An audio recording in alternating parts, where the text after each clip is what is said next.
Good morning, everybody.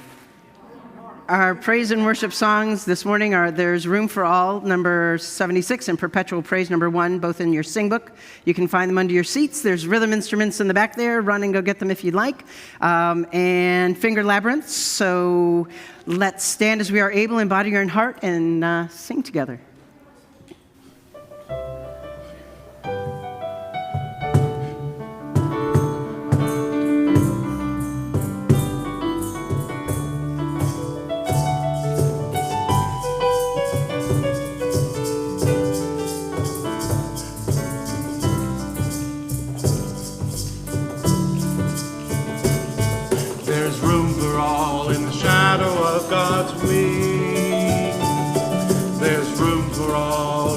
In God's love, and I rejoice and sing my refuge and my rock in whom I trust. There's room for all. There's room for all. There's room for all in the shadow of God's wings. There's room for all sheltered in God's love, and I rejoice and sing my refuge and my rock in whom I trust. There's room for all. There's room for all. There's room for all in the shadow of God's wings. There's room for all sheltered in God's love. And I rejoice and sing my refuge and my rock in whom I trust. There's room for all. There's room for all.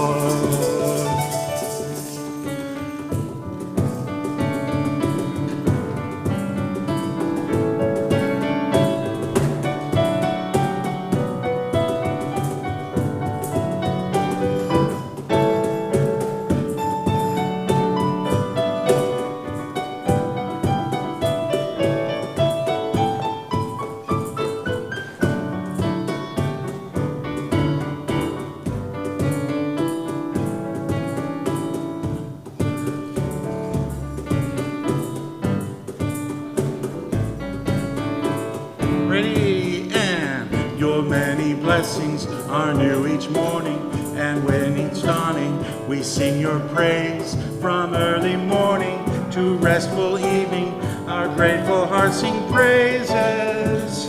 Your love and mercy shining bright, bring hope and joy as we follow in light. You breathe within us, you sing within us, you move our hearts to perpetual praise. Through all of our days, perpetual praise.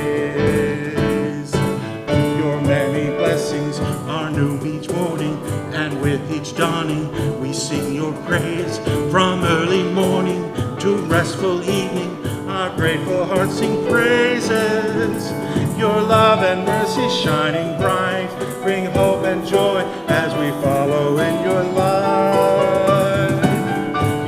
Within us, you sing within us, you move our hearts to perpetual praise. Through all of our days, perpetual praise.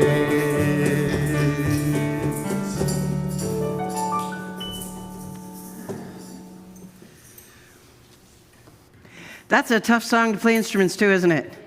But you did a valiant try, and we've been working on that all month and getting better and better, so thanks for singing that. I really love that song a lot.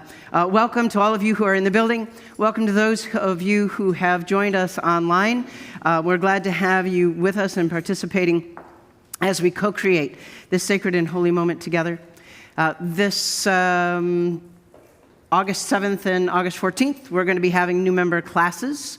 We'll be covering a bunch of different things in each class, but if you can only make one, let me know, and we'll figure out a way to catch you up on the other one that you couldn't come to. So if you want to be a member, whether you are participating online or here in the building, we can do both. We can have membership in a variety of ways. So please join us. We're going to be planning on receiving new members on September 18th.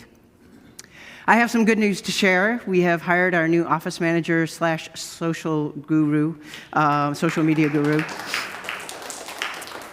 I'm pretty excited about it. 22 years old, so he's going to help us to go into what we have not known what to go into before, because he does it.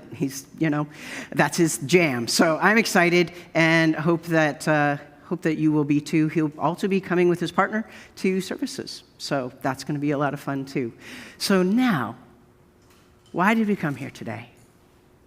We came here to create a moment together. So let's bring ourselves fully to this time and to this place. Why did you come here? This morning when you said to yourself, well, I could go to church or not, you did. You either found your way to your computer and maybe won over the technological hassles that can happen. I don't know about anybody else's Wi-Fi, but sometimes mine gets argumentative. Or you got up and got in your car and came here to the building because you wanted something. You might have wanted to experience the sense of community around you that Plymouth provides. Maybe you wanted to have just a time to breathe, where your only requirement is to be still. Maybe you signed up for something to volunteer to do, and you wanted to make sure that you did that thing you volunteered to do. We're all here for some reason, something bigger than ourselves. So, as we consider how we're doing in our bodies, it isn't just our individual physical self that we can consider, although we have our own individual physicalities to meditate on, but also the fact that we're doing this together, and it doesn't matter if it's online or in the building here. We still connect physically. We still have a sense of our physicality in this time and in this space, wherever we are. What does it feel like to join together in community, physically?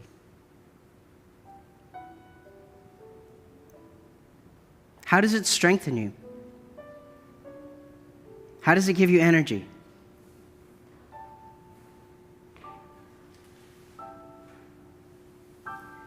What's it like to join with people intellectually, thinking people, folks who are curious,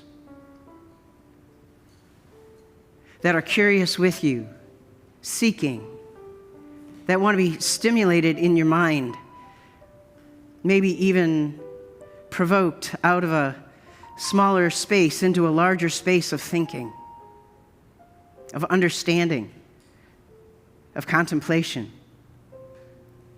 What is it like for you to be here in this time together, in whatever space you're inhabiting, joining people with their thoughts and their curiosities?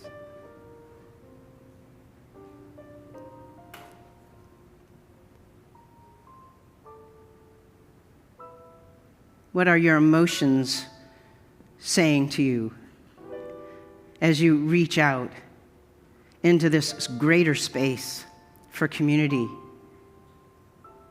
As you reach out emotionally to sense care and compassion and love and grace and mercy from our divine beloved and from one another and even from yourself. Is one way of loving yourself and giving yourself grace and mercy the opportunity to experience someone else extending it to you, or you extending it to someone else, to fortify that sense of God's love? Making your world bigger and better, broader, more full, and giving you a foundation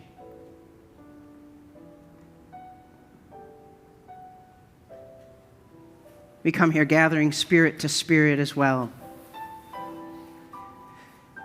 with God's immense spirit, spirit of mystery, spirit of creatorness, but also with the spirit of Plymouth, the spirit of being Plymouth, one with another. How is your spirit fortified by being in this gathering, so that when it is time to go on to whatever it is we have next, that we feel like we have been nourished, tended, strengthened in holy love, the great holy love and the holy love that we share one with another. And so I invite you to experience the greatness that is this connection, the enormity of the foundation that we can be standing on to springboard off of into whatever it is that God has called us into in our lives. And that this can be the place where we take a deep breath, find ourselves individually and together, find God, and create this moment, bringing ourselves fully to this time and to this place. Please join me in our responsive call to worship. With our eyes and our spirits, we seek you, O God. With our hearts, we reach out to feel your love and life. In joy or sorrow. Now let's sing together All My Days. It's from the number 84 from the Sing Book, which you'll find under your seats. Please stand as you are able in body or in heart.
Present day are held within your mighty hands, too wonderful to comprehend, too wonderful to comprehend.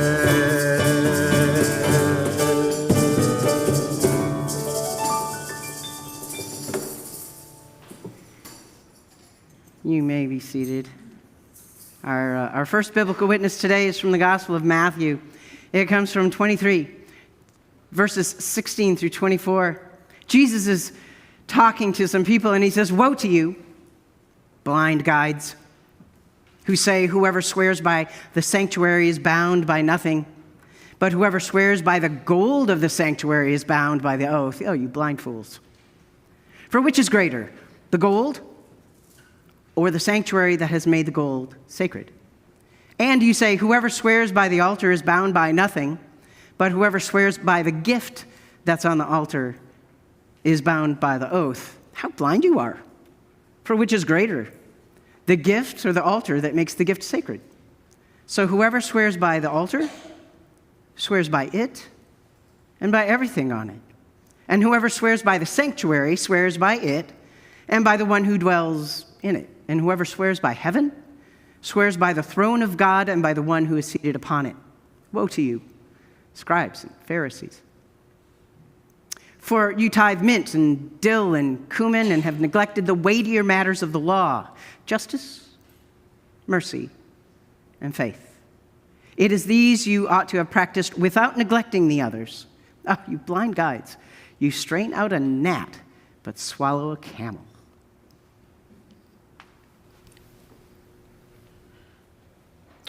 Our contemporary witness today is from the UCC Daily Devotional, July 23rd, 2022. It's around here someplace by Mary Luty. The devotional begins with the Gospel of Luke 8:24 through 26. The disciples woke Jesus saying, "Teacher, teacher, we are going to drown." He got up and rebuked the wind and the raging waters. The storm subsided and all was calm. He said to them, "Where is your faith?" Mary Luty responds to the scripture's question saying, "It's around here someplace, Jesus. I'm trying to remember the last time I had it. Give me a minute. Maybe St. Anthony can help. He found my glasses last week. He's good with wallets too. Parking spaces, not so much. Where did I leave it? Maybe on the shelf where I stashed my hope after the last school shooting. Or in that box of unused things, like my voice.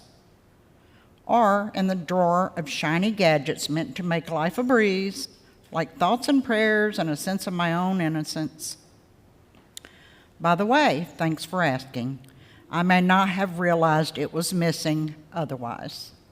I've gotten used to doing without it, accustomed to the upset of storms, waves of dread and panic, outrage and blame. I still shake you. Do something, but I don't expect rescue. I tend to lose it a lot, as you know. It's small, breaks easily too. All that exposure to corrosive elements. If it turns up, it might just be flecks and traces. I'd like to think that's enough. You're so kind.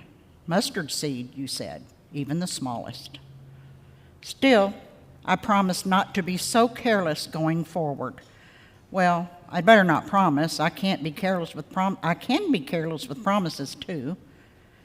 Come to think of it, it's been a while since I've seen an unbroken one around here anyplace. Maybe there's one on the shelf next to my faith. Wait for me, Jesus, I'll go check. I believe, Lord. Help my unbelief.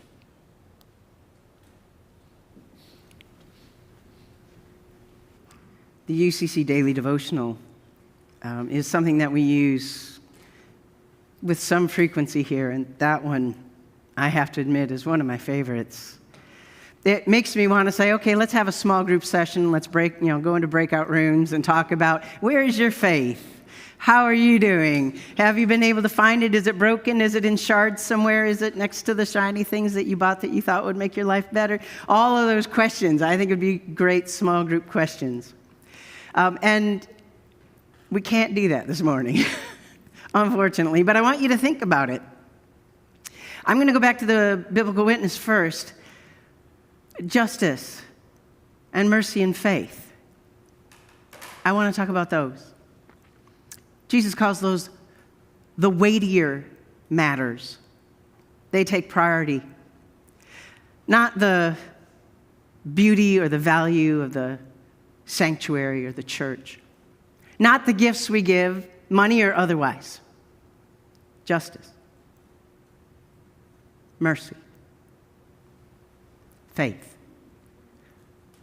So let's put this into perspective a little bit. Jesus isn't talking about the money we give for the running of the ministries. Jesus isn't saying not to take care of the building and grounds where we meet for service or from which ministries are organized. Jesus is talking about giving in order to assuage guilt. Giving to be seen as a giver. There's other stories where Jesus talks about giving for the sake of giving, praying for the sake of being seen. So in that context, that's what he's talking about. None of these things, none of the things like them are spiritually significant. Jesus says to those that he's reprimanding, justice and mercy and faith is what you should be practicing without neglecting to also offer your gifts and to share your wealth. The easy one, giving of gifts and wealth, doesn't let you off the hook of doing justice, loving mercy, and walking humbly with your God. When I was in my 20s and I was refinding God, I was doing it in a very different manner than I'm doing it now, but one of the musical prophets that I followed was Keith Green. Anybody know who Keith Green is? Anybody in that movement? Not very many. It's okay. I mean, he had a powerful voice. He had a powerful message. His music was phenomenal. Actually, there's some piano pieces I would love to pass on to you. You would do them justice. Yeah, it'd be great. One of the things that he said that stuck with me, along with his general praise music and adoration and the depth of his devotion, was, how about me not sending my check this time? How about me going somewhere and participating in the ministry? How about me putting my body where I say I care? It's so easy to write a check, he said. It's so easy. Now, at the time, I was on welfare, and I thought, no, it's not. It's not very easy to write a check when you don't have one. He wasn't talking to me. He was talking to people like Jesus was talking about here, where it is easy to write a check and to say, I did my part. I don't have to actually be involved in anything. I can just give my money. Don't be mistaken. It takes money to run a church. So that's why I say he's talking about giving for the sake of giving and assuaging guilt.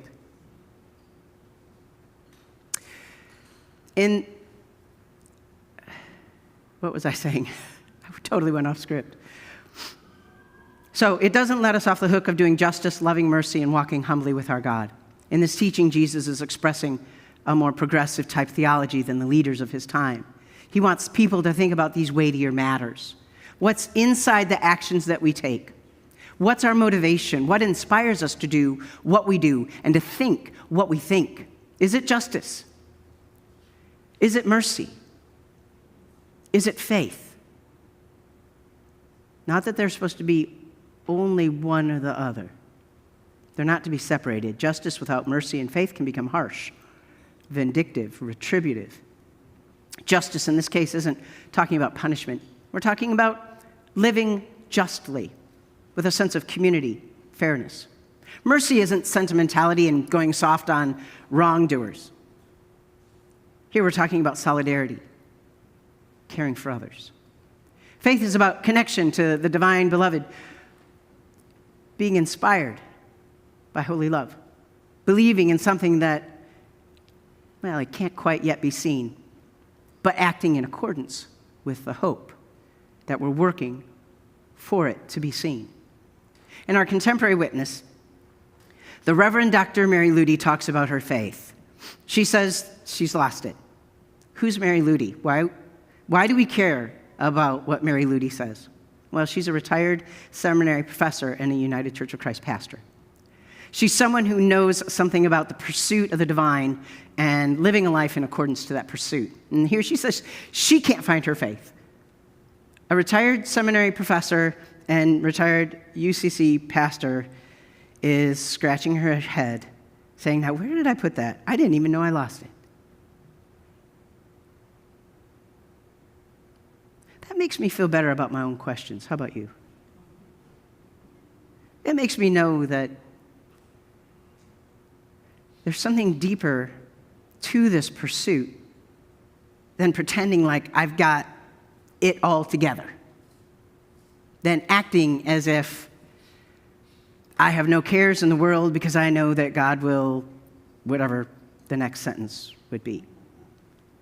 That the troubles and questions that we endure in this life are valid and will shape and change this thing that we call faith. Questioning is a part of the expression of our faith. Faith isn't certainty. One of the things I value the most about the way we practice our religion is that questioning is a part of it.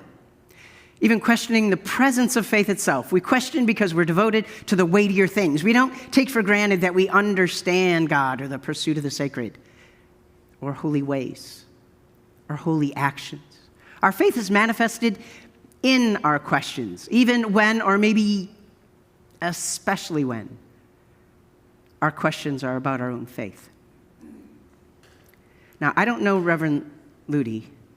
I don't know if she would agree with how I'm meditating on what she's written. But this is the way that I started to feel as I put what she wrote alongside with the biblical witness that we read today.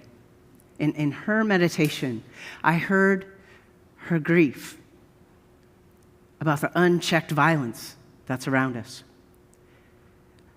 I heard her concern about the superficiality of a consumerist culture when she talks about, maybe my faith is in that drawer with the shiny things meant to make my life better. She questions the weightier matters based on her experience of the world. And from there, I ask my own questions. Where is justice? Where is mercy? Without seeing those, is my faith becoming translucent? Is it cracking, fading? Is it lost? Because, see, I want the whole package.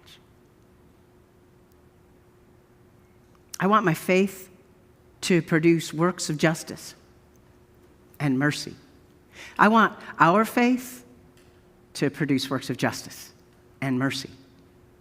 I believe these are the values Jesus was teaching in our passage today. That's what Jesus was addressing. He was questioning the values of those he was talking to. He corrected them for valuing the gold of the sanctuary over the point of the sanctuary itself, which was the gathering of community to have a Godward experience.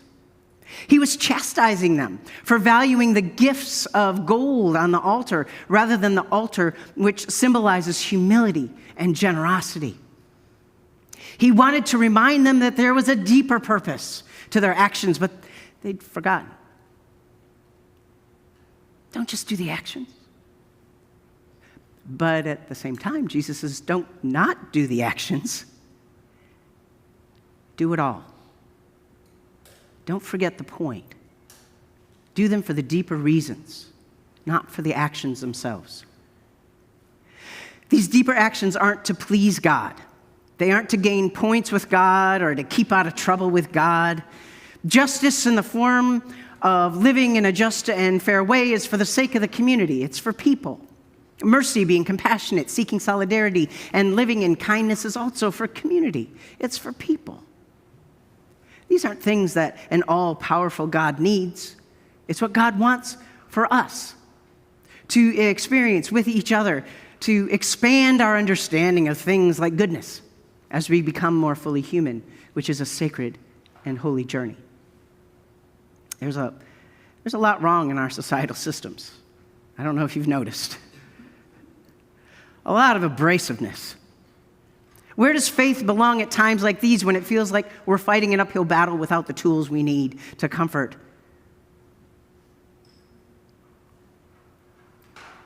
Without the tools we need to confront?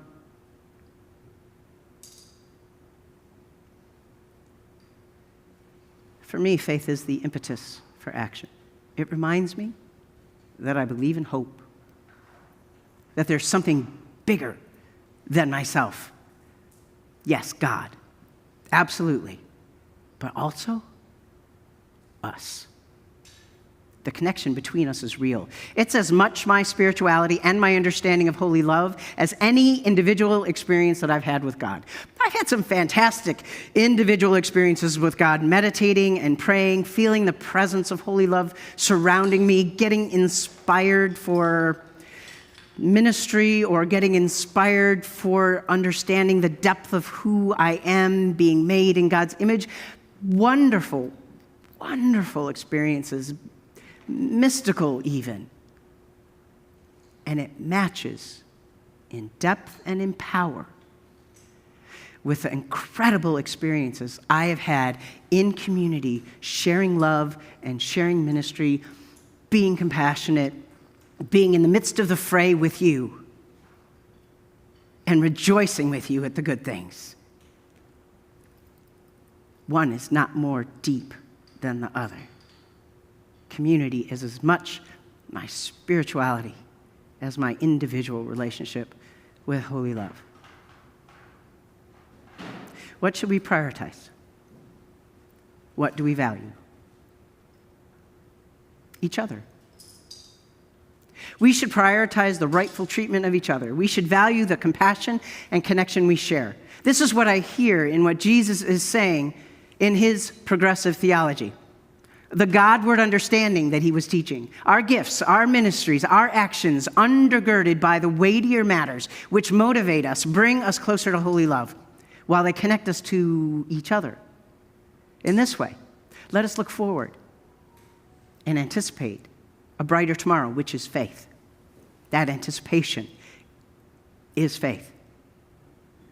May it bring us closer to holy love while we're connected with each other.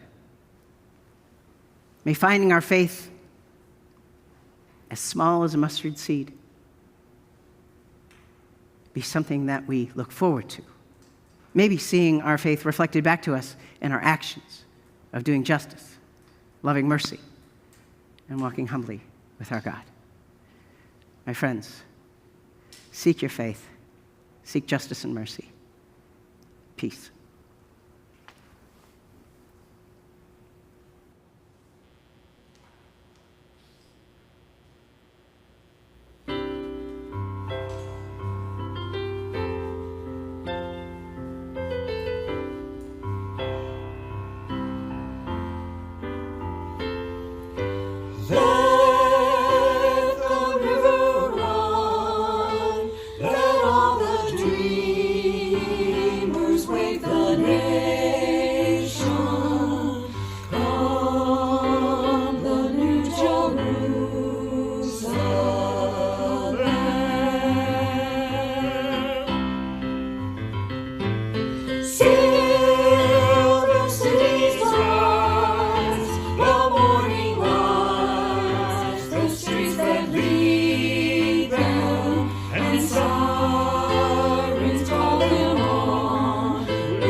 Given the stuff that's going on in the world and the stuff that's going on in our life, sometimes we like to do prayers of the people, and I want to invite you to share in your joys, your concerns, any prayer requests that you have, any celebrations that you'd want to share. And if you want to play a little bit while we wait for people to think about what they want to say, what they want to share. I will tell you that Tara and Jerry, Jerry has been being treated for leukemia. He is textbook, which is good news. They're expecting a really good outcome. He's had ups and downs, but he's on a good track and continuing on. So who will join with me in this prayer? If so, please say, I will. I will. Thank you.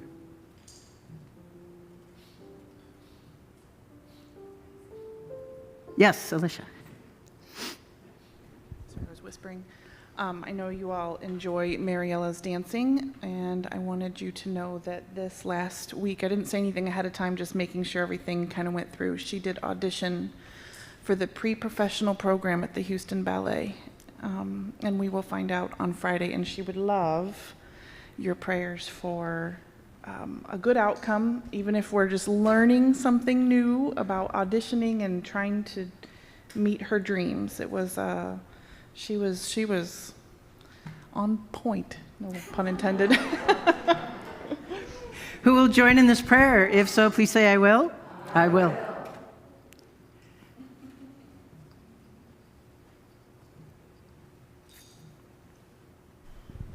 I have had probably one of the worst weeks in my life, and so I'm asking for just prayers of healing and goodness.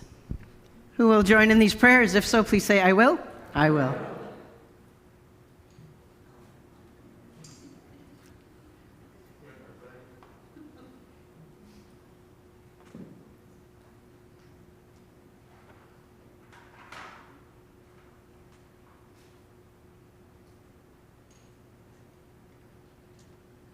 All right. All right.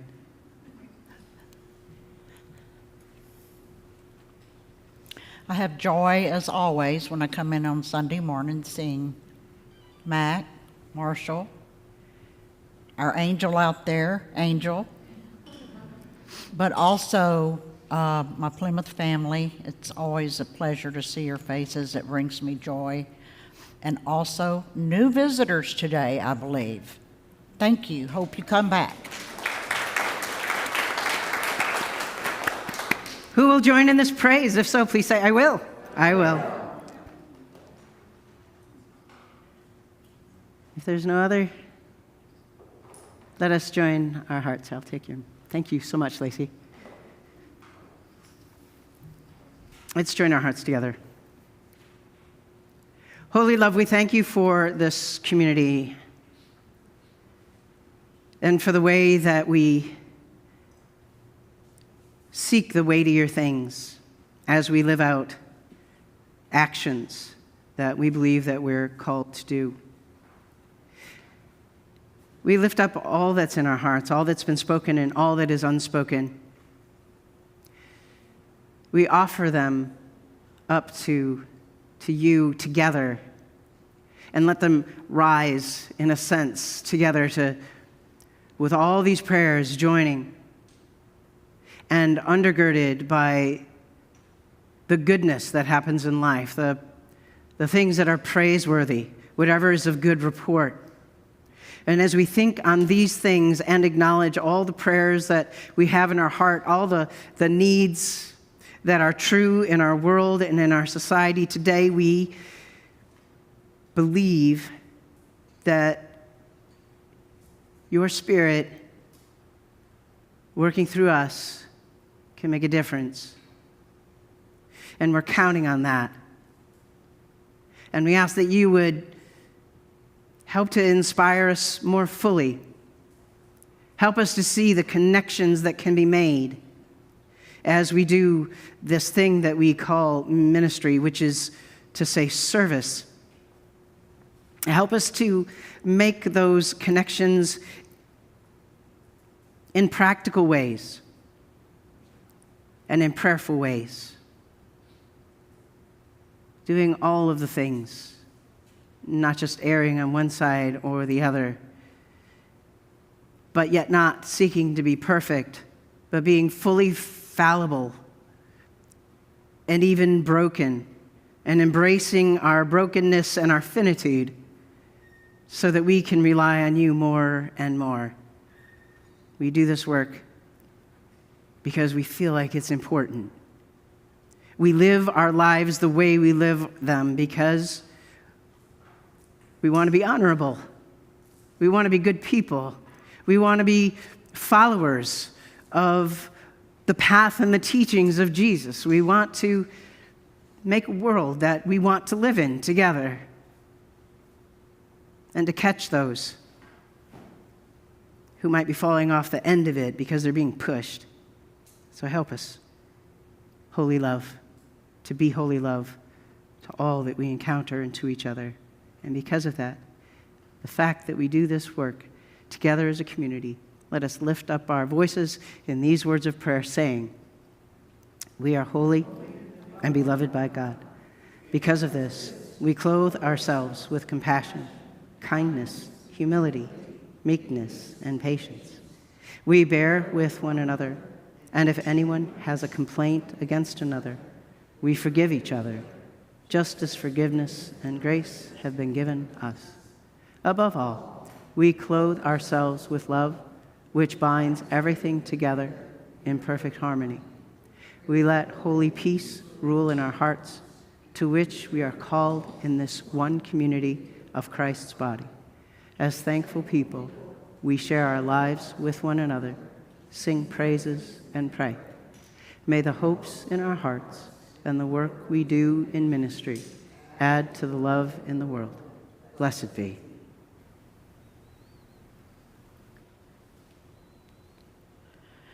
Each week, we collect 2 offerings. One is for the church, which goes into our general fund for the running of the church and our ministries. The second is the loose offering, which is sent to a designated charity, which changes each week. If you brought your offering in person today, you're welcome to drop it in the offering box in the back, the little glass church near the doors to the narthex. Our loose offering for today will go to our church's wider mission, OCWM, which provides funding for the work of UCC Conference and national ministries in support of the life and work of the local church and its members.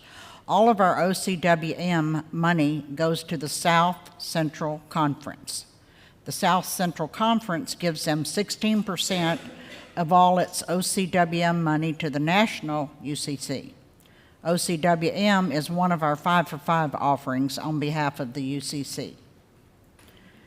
If you would like to give to our general fund, to the loose offering, or to both, you can use bill pay from your bank, send us a check, use the Plymouth app, or use push pay according to the directions on your screen. And as always, thank you for supporting Plymouth and the ministries of the loose offering.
God from whom all blessings flow. Praise God, all creatures here below. Praise God for all that love has done. Creator, Christ, and Spirit one. Amen. Please join me in our responsive offertory prayer based on the letter of James. Every generous act of giving comes from love. We are doers of our faith and not merely hearers. There is a religion that is pure and undefiled before God. It is to care for orphans and widows in their distress. Jesus taught, healed, and fed the crowds. He blessed their bodies and their spirits. Together we seek to do the same. Oh God, bless these gifts to make a difference to people in need. Amen. Now let's sing together What a Fellowship.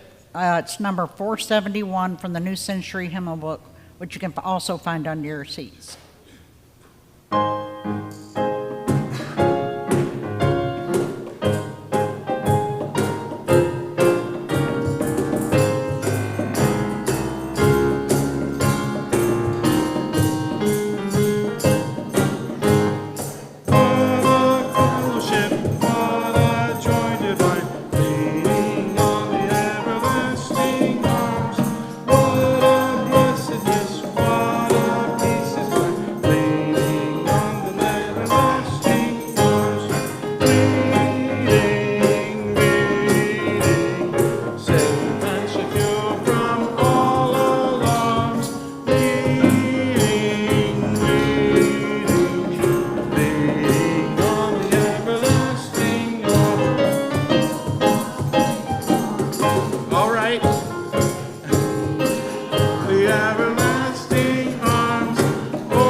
And now, my friends, it is time to go from this moment to whatever it is that you have next. I want you to take a moment and be grateful. Be grateful for the gathering that we have, for those who have been able to participate online, who watch it later in the week, for those who are able to come here to this building. We have created a moment. We've co-created something sacred and holy that we've shared that has power. And now we kind of put an amen to it. We put a bow on it. And I want you to reach out with your spirit and feel the connectivity, to know that you're not alone when you go out into whatever it is that you have next. To know that there's a time of fellowship after the service that you can continue to do connecting with others, some that you know and some that you don't know. So go forth from this moment with the power that you have been experiencing today, wherever it came from, and with the knowledge that you are beloved, that you are filled with grace, that you are filled with hope, and that mercy and justice and faith are yours. These are the weightier matters that you have been gifted with, and with those weighty matters, we can move about the world actually a little lighter. Go forth in peace and as peacemakers.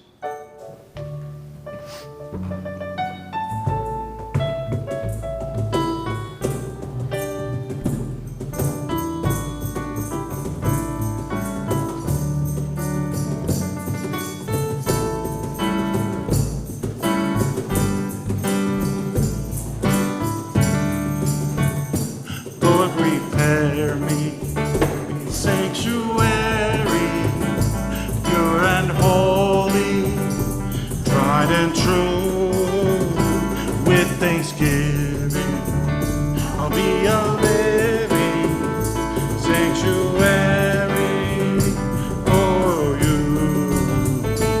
God, empower me be a witness for you, acting boldly in your name, seeking justice where there is hurting, offering hope where there is pain. Lord, prepare me to be a sanctuary, pure and holy, tried and true. With thanksgiving, I'll be a living sanctuary to you.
We got coffee and good stuff set up over there. So